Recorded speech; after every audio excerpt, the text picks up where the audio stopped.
brought to you by ITIL.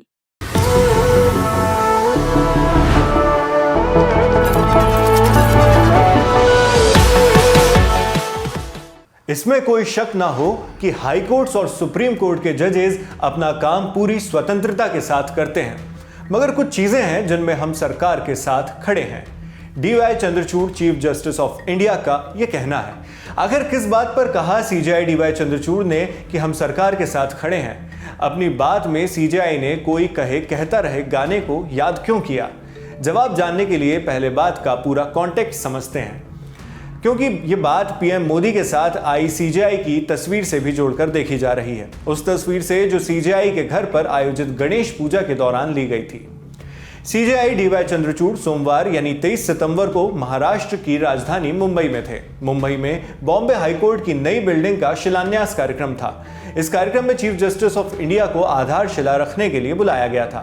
कार्यक्रम में उनके साथ सुप्रीम कोर्ट के जज जस्टिस BR गवई, जस्टिस अभय S ओक, जस्टिस उज्जवल भुयन, जस्टिस दीपांकर दत्ता और जस्टिस प्रसन्ना B वराले भी मौजूद थे। इनके अलावा जुडिशियल कम्युनिटी से बॉम्बे हाईकोर्ट के चीफ जस्टिस DK उपाध्याय के साथ साथ Punjab and Haryana high court, Himachal Pradesh high court, Karnataka high court और राजस्थान हाईकोर्ट के चीफ जस्टिसेस भी कार्यक्रम में शरीक हुए।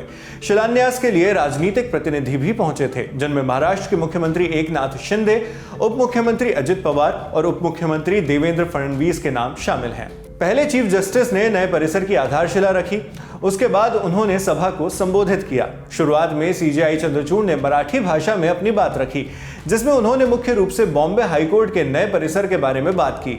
इसके बाद CJI ने अंग्रेजी में भाषण देना शुरू किया। अंग्रेजी वाले भाग में उन्होंने बॉम्बे हाईकोर्ट में उनके करियर के बताए 13 सालों को याद किया। इसके बाद CJI ने इंफ्रास्ट्रक्चर पर बात की। इसी भाग में वो बात आई जिसमें CJI ने कहा कि वो सरकार के साथ खड़े हैं। Let us all be clear and let's not be befuddled by our vision.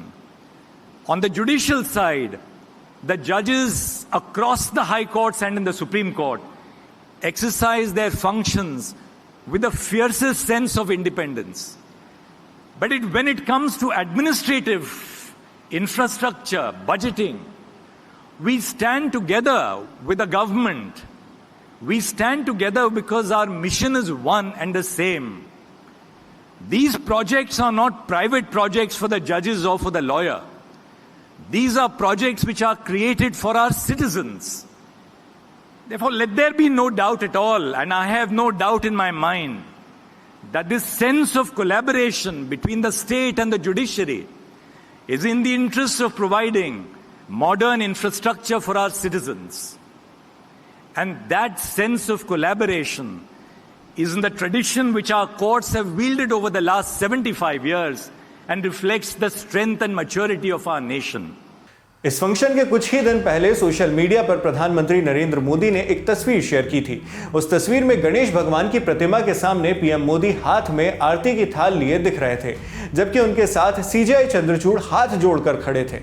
11 सितंबर को यह फोटो X पर पोस्ट करते हुए PM ने साथ में मराठी भाषा में लिखा था, मुख्य न्यायाधीश न्यायमूर्ति DY चंद्रचूड़ के आवास पर गणेश पूजा में शामिल हुआ। भगवान गणेश हम सभी को सुख, समृद्धि और अच्छा स्वास्थ्य प्रदान करें। चूंकि ये तस्वीर सोशल मीडिया पर शेयर की गई थी, इसलिए पहला रिएक्शन भी सोशल मीडिया पर ही आया। लोग दो विचारों में बटे नजर आए। कुछ लोगों ने इस भेंट का स्वागत किया। इन लोगों ने PM और CJI की जोड़ी की सराहना की, जबकि कुछ अन्य लोगों ने इस साथ को गलत बताया। उनका कहना था कि भारत में सेपरेशन ऑफ पावर और डिवीजन ऑफ अथॉरिटी है। इसमें शासन का कामकाज और अदालती मशीनरी दोनों के बीच एक रेखा है जिसे मिटाया नहीं जाना चाहिए। न्यायपालिका का काम है कि जब भी जरूरत पड़े वो सरकार को टाइट करे, लेकिन अगर दोनों के बीच में ऐसी मित्रता होगी तो ये ड्यूटी प्रभावित हो सकती है। कुछ आपत्तियां सेक्युलरिज्म के प्रिंसिपल के मद्देनजर भी आईं। कई सवाल भी खड़े किए गए। बार एंड बेंच के मुताबिक 1997 में इस तरह के आचार व्यवहार को लेकर सुप्रीम कोर्ट ने एक रीस्टेटमेंट जारी किया था, जिसमें जजों की जिंदगी और उनकी प्रोफेशनल और पर्सनल लाइफ में ध्यान रखने वाले आचरण गाइड किए गए थे। रीस्टेटमेंट में जजों से कहा गया था कि वो कोई भी मेहमान नवाजी या तोहफे को कबूल न करें अगर वो उनके परिवार, दोस्तों या करीबी रिश्तेदारों की तरफ से ना आया हो। CJI ने कार्यक्रम में अपना संबोधन खत्म करते हुए 2001 में आई फिल्म दिल चाहता है कि एक गाने का जिक्र किया। गाने का टाइटल है कोई कहे कहता रहे। I will conclude my address with an ode inspired by the song Koi Kahe Kehta Rahe from the iconic film Dil Chahta Hai. Maybe I've been inspired because the Bombay High Court now moves a little closer to Bollywood, at least spatially. The lyrics of the song, Hum Hain Naye, Andaz Kyun Ho Purana, resonates deeply as we embark on this new chapter. I'm hopeful, or rather certain, that as we move towards the High Court with a Naya Andaz, we will build on the values, the ideals, and the rich legacy of our foreparents of the court while embracing innovation and progress. इसमें CJI ने Bombay high court के बॉलीवुड के और भी करीब जाने की बात कही है। इसका रिलेशन यह है कि बॉम्बे हाई कोर्ट का नया परिसर बांद्रा में बनने जा रहा है। पिछले पते के मुकाबले यह मुंबई फिल्म सिटी के ज्यादा करीब है। आप इस पूरी खबर पर क्या सोचते हैं, हमें कमेंट बॉक्स में लिखकर जरूर बताएं। मेरा नाम है शेख नावेद, आप देखते रहिए दी लल्लन टॉप। शुक्रिया।